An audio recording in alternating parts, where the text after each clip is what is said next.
안녕하세요. 2023년 증시 및 산업 전망 진행을 맡은 유상훈입니다. 금일은 제약바이오 산업 전망을 준비했습니다. 제약바이오 산업은 전통적인 제약 사업뿐만 아니라 신약, 제네릭, 바이오시밀러 위탁 생산, 의료기기 등 다양한 분야에서 성장이 기대되는 산업입니다. 그래서 2023년 제약바이오 산업 전망을 듣기 위해 리서치본부 이호철 연구원님 모셨습니다. 안녕하세요. 네, 안녕하세요. 하이투자 제약바이오 담당 이호철이라고 합니다. 네, 이호철 연구원님은 올해 처음 이 제약바이오 산업을 커버하게 되셨는데 그동안 많은 준비를 하신 것으로 알고 있습니다. 처음 보시는 시청자분들을 위해서 간단히 자기소개 좀 부탁드려도 될까요? 네, 저는 약학을 전공하고 석사까지 약학을 전공했고요. 제약회사의 연구소에서 3년, 신약허가팀에서 1년, 이렇게 업계 경력 4년을 쌓았고 올해 4월 1일자로 하이투자에 합류해서 제약바이오를 담당하게 되었습니다. 너무 기대가 큽니다. 네.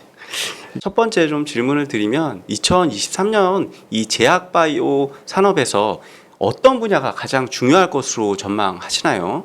23년도에는 폐암과 알츠하이머가 중요한 키워드가 될 것으로 전망하고 있습니다. 내년에 글로벌 빅파마에서 신약들이 개발되고 있는 것 중에 해당 분야에서 특히 블록버스터 후보 신약들이 FDA 승인을 받을 예정이고 이에 따라서 국내 제약사도 수혜를 받을 것으로 기대되기 때문입니다.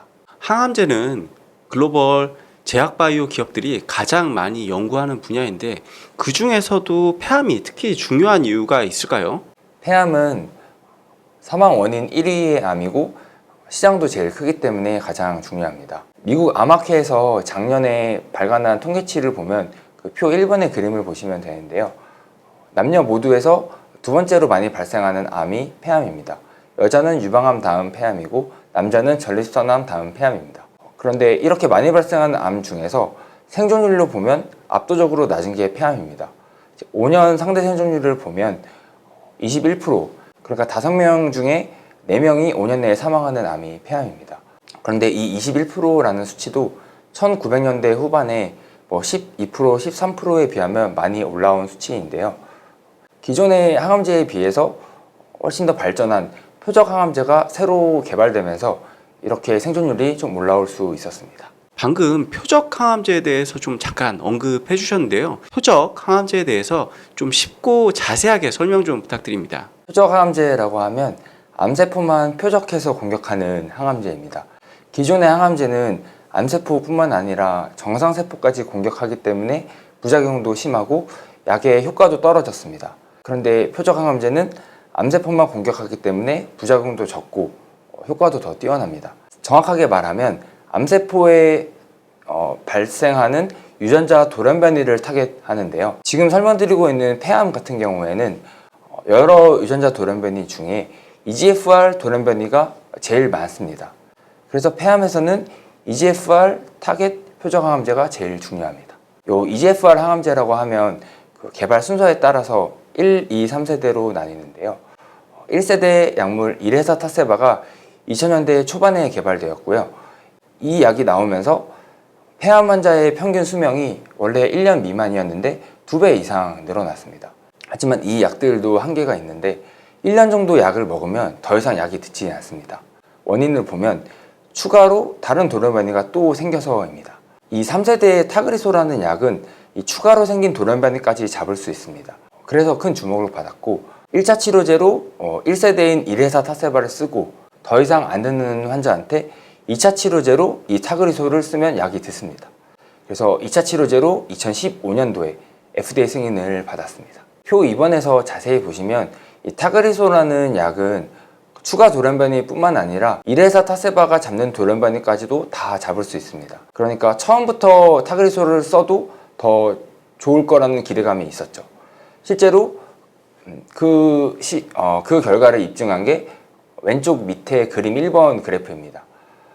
폐암이 진행되지 않도록 억눌렀던 기간이 이레사 타세바는 10.2개월이었는데 타그리소는 18.9개월, 그러니까 1.5배 이상 암을 억제했던 거죠.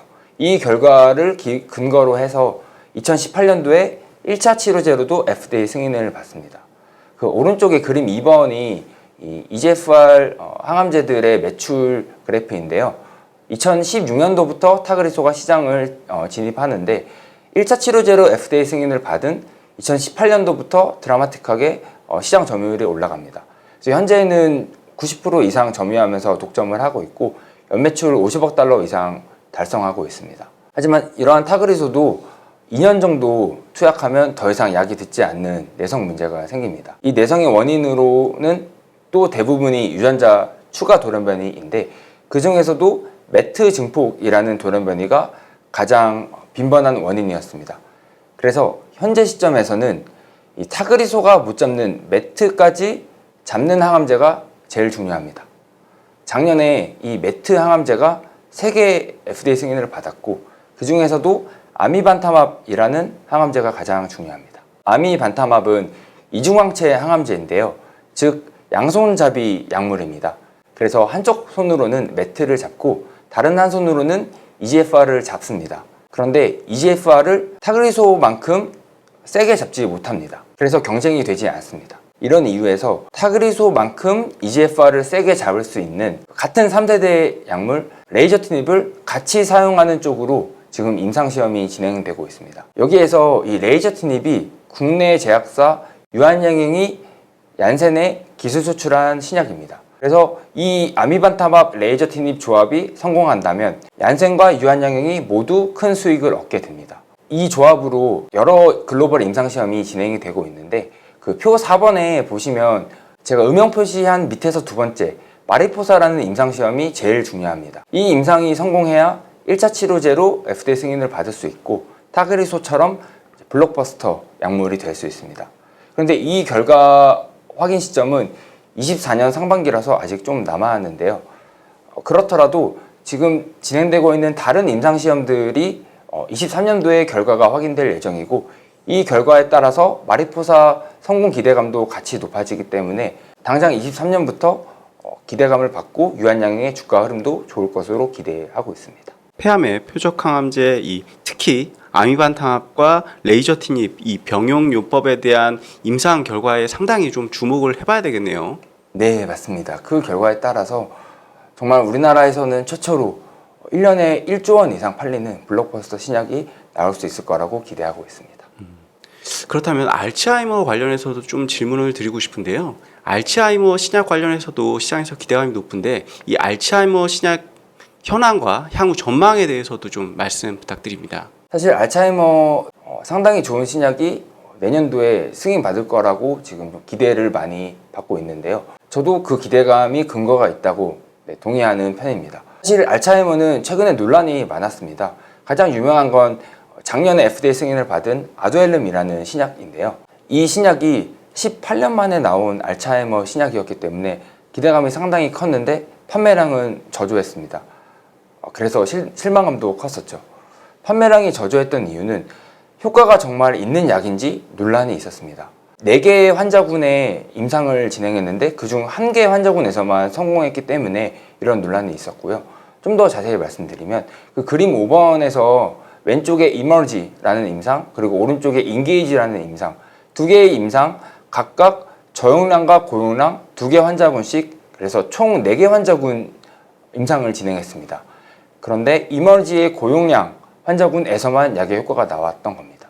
그래서 사실은 실패한 결과라고 볼 수 있는데 그럼에도 불구하고 어떻게 FDA 승인을 받을 수 있었냐? 개발사가 나름대로 명분을 제시했기 때문인데요. 그 명분은 이 아두헬름은 상당히 고용량을 써야지만 효과가 있는데 이머지 고용량 환자군에서만 정말 세게 약을 썼었다. 그래서 여기서는 결과가 잘 나왔고 약을 정말 세게 쓰면 우리는 효과가 있는 약이다. 이러한 설명이었습니다. 이 아두헬름은 원래 6mg/kg까지만 용량을 올릴 것으로 설계를 했습니다. 근데 임상을 진행하다 보니 효과는 충분히 안 나왔고 부작용은 생각만큼 심각하지 않았던 거죠. 그래서 10mg/kg까지 늘리기로 변경합니다. 근데 그 변경했던 시점이 이머지 임상은 600명까지 환자 모집했을 때 인게이지 임상은 800명까지 환자를 모집했을 때였습니다. 그러다 보니 이머지 임상에서 용량을 10mg/kg 쓴 환자 비율이 훨씬 높았던 거죠. 그러다 보니까 이머지 고용량에서만 약의 효과가 나왔다라는 게 이 개발사 측의 설명이었는데요. 사실 이 설명도 충분하지 않은 부분이 있었습니다. 그림 8번에 그 오른쪽 포스트 PV4가 그 10mg/kg까지 용량을 올린 환자들만 따로 간추려서 결과를 정리한 건데요. 이 이머지, 인게이지, 고용량, 저용량 4개 환자군에서 모두 결과가 잘 나왔습니다. 이러다 보니 개발사 설명대로였다면 저용량에서는 안 나왔어야 되는데 전부 다 잘 나오다 보니 일관성 없는 결과였던 거죠. 이런 부분 때문에 미국에서 FDA 승인은 받았지만 미국 보험청에서 급여를 인정해주지 않았습니다. 아두헬룸 워낙 비싼 약이기 때문에 보험 없이는 거의 사는 게 불가능하고요. 그래서 매출도 거의 발생하지 않았습니다. 근데 이것과 다르게 지난달에 임상 결과를 발표한 레카네맙은 깔끔하게 한 번에 성공을 했습니다. 그래서 내년 상반기에 FDA 승인도 받고 미국 보험 급여까지 받을 것으로 기대가 됩니다. 근데 문제는 용량 문제가 있습니다. 아두헬름이 고용량에서만 효과가 있었던 것을 이미 경험했기 때문에 레카네맙은 처음부터 10mg/kg 용량을 세게 썼습니다. 그러다 보니까 효과는 잘 나왔는데 부작용 이슈가 있습니다. 뇌에서 부종이 생기거나 미세출혈이 생기거나 이런 부작용이 있고 그래서 투여 용량을 줄일 필요가 존재하는 거죠. 이 시점에서 BBB 셔틀이라는 기술을 사용하면 이 용량을 줄일 수 있기 때문에 이 기술이 지금 상당히 큰 주목을 받고 있습니다. BBB 셔틀을 좀 더 자세히 설명드리면 약물을 뇌까지 많이 가도록 운반해주는 기술입니다. 뇌까지 많이 가다 보니까 적은 용량만 넣어도 뇌에 많이 도착해서 약의 효과가 나타나는 거죠. 이 기술에 있어서 국내 제약사 중 ABL 바이오라는 바이오 회사가 전 세계에서 탑 티어 수준으로 기술을 가지고 있습니다. 실제로 올해 초에 사노피라는 또 글로벌 빅파마에 계약 규모 1조 원 이상의 기술 수출을 하였고 계약 금으로만 현금으로 600억 이상을 받았죠. 이 사노피의 기술 수출한 것은 파킨슨 신약에 대한 BBB 셔틀 적용 계약이었는데 알츠하이머 신약에 대해서도 추가 기술 수출이 있을 것으로 지금 기대가 되고 있습니다.